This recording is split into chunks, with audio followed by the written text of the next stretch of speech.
এমন দৃঢ় দলীয় অবস্থান থাকা সত্ত্বেও একটি চিহ্নিত মহল পরিকল্পিতভাবে আমাদের দল এবং শীর্ষ নেতৃত্বের শালীনতা ও চরিত্র হরণের দুঃসাহস প্রদর্শন করছে। সার্বিক বিবেচনায় আমাদের বেশ কয়েকটি বিষয় গুরুত্বের সাথে অনুধাবন করা প্রয়োজন বলে আমরা মনে করছি, কারণ বিষয়গুলো জনমনে কিছু প্রশ্নের উদ্রেক করেছে। এই হত্যাকাণ্ডের ঘটনা কোনো রাজনৈতিক স্বার্থসিদ্ধির জন্য ব্যবহার হচ্ছে কিনা এবং এর মাধ্যমে আসন্ন জাতীয় নির্বাচনের পরিবেশকে বিঘ্নিত করার জন্য বিশেষ কোনো মহলের প্ররোচনায় এই ধরনের ঘটনাকে অজুহাত হিসেবে ব্যবহার করা হচ্ছে কিনা এ নিয়ে সন্দেহ করবার যথেষ্ট অবকাশ রয়েছে। কুমিল্লার মুরাদনগরে সংঘটিত 3টি নৃশংস হত্যাকাণ্ড, কুমিল্লায় মসজিদের ইমাম, খুলনায় যুবদল নেতা মাহবুব মোল্লাকে হত্যা ও রক কেটে দেওয়া, এমন হত্যাকাণ্ডের ক্ষেত্রে সকলের প্রতিবাদী কণ্ঠস্বর সমমানের ছিল কিনা সে বিষয়েও প্রশ্ন তোলা যেতে পারে। পরিকল্পিতভাবে দেশে অস্থিতিশীল পরিস্থিতি সৃষ্টির জন্য মিটফোর্ডের হত্যাকাণ্ডকে রাজনৈতিক দুরভিসন্ধকমূলকভাবে বাস্তবায়নে ব্যবহৃত হচ্ছে কিনা সে ব্যাপারে সন্দেহ করার যথেষ্ট কারণ রয়েছে।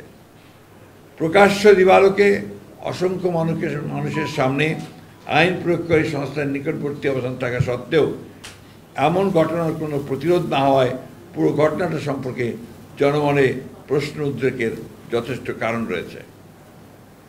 জনসম্মুখের হত্যাকাণ্ডের প্রতিবাদ এবং প্রতিরোধ ছাড়া বিনা বাধায় ভিডিও ধারণ যুক্তিসঙ্গতভাবেই অনেক প্রশ্নের জন্ম দেয়। পুলিশের বক্তব্য থেকে জানা যায়, গ্রেপ্তারকৃতদের জিজ্ঞাসাবাদে এই ঘটনার সাথে সংশ্লিষ্টদের রাজনৈতিক পরিচয় সম্পর্কে কোনো তথ্য উদ্ঘাটিত হয়নি।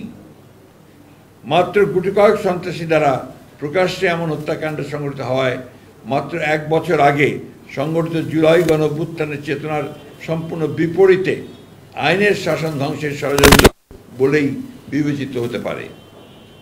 সরকার পরিচালনার দায়িত্বে না থাকা সত্ত্বেও বিশেষ একটি রাজনৈতিক দল তার প্রধান নেতৃত্বকে দায়ী করে বিক্ষোভ মিছিল আয়োজন এবং অশ্লীল ভাষা করে রাজনৈতিক সংস্কৃতিকে আবারও সেই ফ্যাসিবাদের যুগে ফিরে নিয়ে যাচ্ছে কিনা সেটাও জনগণের সামনে প্রশ্ন হয়ে দেখা দিয়েছে।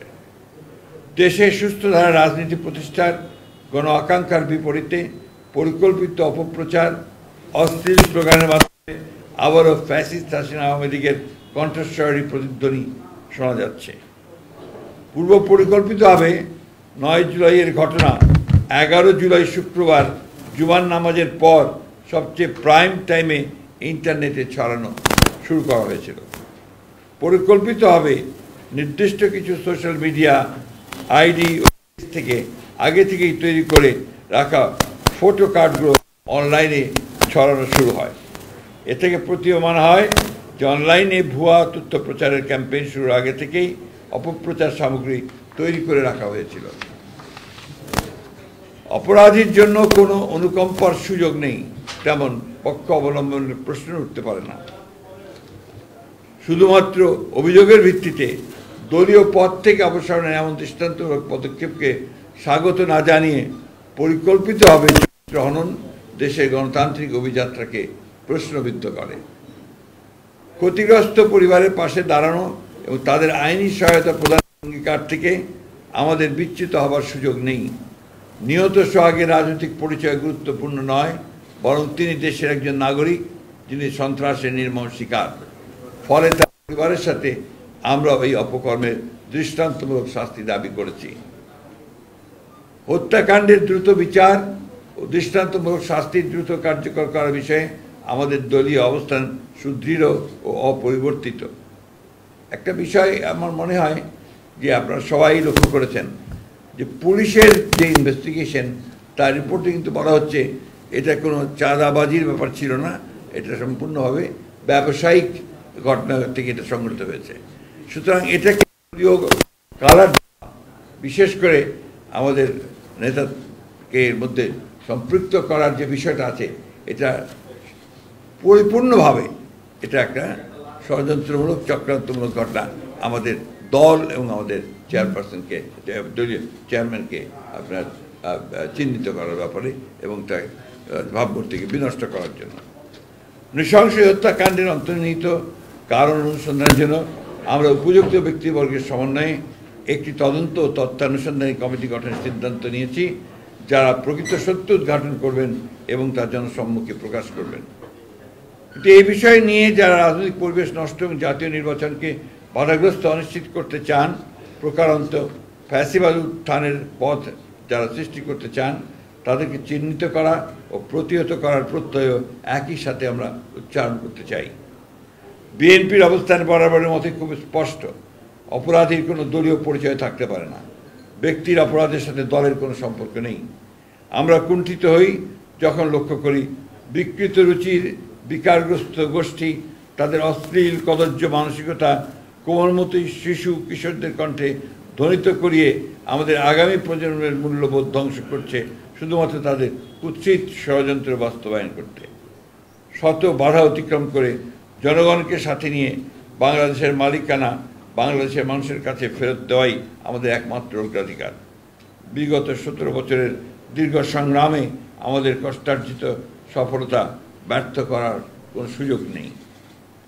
সুপরিকল্পিতভাবে দেশের বৃহত্তম জনপ্রিয় দলের বিরুদ্ধে কুৎসা রটনা উদ্দেশ্যপ্রণীতভাবে দলের শীর্ষ নেতা, যিনি শুধু একজন ব্যক্তি নন, যিনি দীর্ঘ 1.5 যুগ ধরে পরিচালিত স্বৈরাচার পতন আন্দোলনের প্রধান নেতা, সাফল্যের কারিগর, গণ অভ্যুত্থানের প্রাণপুরুষ, তার বিরুদ্ধে অশ্লীল কুরুচিপূর্ণ এমন বক্তব্য প্রদানের বিরুদ্ধে আমরা তীব্র প্রতিবাদ, নিন্দা ও ঘৃণা প্রকাশ করছি। দেশে গণতন্ত্র পুনঃপ্রতিষ্ঠার প্রত্যয়ে ঐক্যবদ্ধ জাতিকে বিভক্ত করার ষড়যন্ত্রকারীদের মুখোশ আজ উন্মোচিত। এই অপরাজনীতি প্রতিহত করার ক্ষেত্রে সরকারের উদাসীনতার প্রতি আমরা তীব্র ক্ষোভ প্রকাশ করছি। আমরা দৃঢ়ভাবে আশা করি দেশে বিদ্যমান রাজনৈতিক পরিস্থিতি অবনতির ভয়াবহ পরিণাম সম্পর্কে দায়িত্বশীল সকল রাজনৈতিক দল সচেতন হবেন। রাজনৈতিক শিষ্টাচার বহির্ভূত এই জাতীয় কর্মকাণ্ডের মাধ্যমে গণতন্ত্রের উত্তরণের পথ বাধাগ্রস্ত হলে তার দায় সংশ্লিষ্ট দলকেই বহন করতে হবে। আমরা গভীর শঙ্কার সাথে লক্ষ্য করেছি সুপরিকল্পিতভাবে এই অশ্লীল কুরুচিপূর্ণ আক্রমণের লক্ষ্যবস্তু হচ্ছেন এদেশের স্বাধীনতা, মুক্তিযুদ্ধ, সার্বভৌমত্ব ও গণতন্ত্রের সমর্থক রাজনৈতিক দল ও তার শীর্ষ নেতৃত্ব। গুটি কয়েক রাজনৈতিক ষড়যন্ত্রকারী প্রচেষ্টায় বাংলাদেশ ব্যর্থ হতে পারে না। যে তারুণ্য ফ্যাসিবাদের পতনে আমাদের সাথে অগ্রসৈনিক ছিল, আজ দেশের প্রয়োজনে তাদের সাথে আমাদের সকল ঐক্যবদ্ধ চেষ্টা কোনো মূল্যেই বাংলাদেশের স্বাধীনতা সার্বভৌমত্ব রক্ষা করবে। ঐক্যবদ্ধ বাংলাদেশে ষড়যন্ত্রকারীদের কোনো অপচেষ্টাই আমাদের লক্ষ্য অর্জনের পথে বাধা হতে পারবে না। সংঘাত সৃষ্টির পরিকল্পিত ফাঁদে পা না দিয়ে ফ্যাসিবাদ বিরোধী জাতীয় ঐক্যকে বিনষ্ট করার যে কোনো প্রচেষ্টাকে রুখে ষড়যন্ত্রকে রুখে দিতে হবে। ফ্যাসিবাদের অনুপ্রবেশের যে কোনো ঘৃণ্য ষড়যন্ত্র আমরা এই বাংলাদেশে বাস্তবায়িত হতে দেব না। সকল গণতান্ত্রিক শক্তির ঐক্যবদ্ধ অবস্থানকে একসাথে নিয়ে এদেশে প্রকৃত গণতন্ত্র প্রতিষ্ঠায় সংকল্পে আমরা বরাবরের মতোই প্রতিজ্ঞাবদ্ধ।